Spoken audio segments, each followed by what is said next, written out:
ordentligt instruktøren og mega cooler og det mega faktisk en kafés.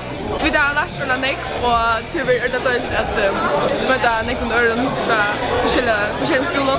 Ja, de har ordentlig en god gjøre, vi har ordentlig på Strånne og Nick. De tar øye vel, han er veldig trolig gøyver og gjevende. Det er Lars Nick.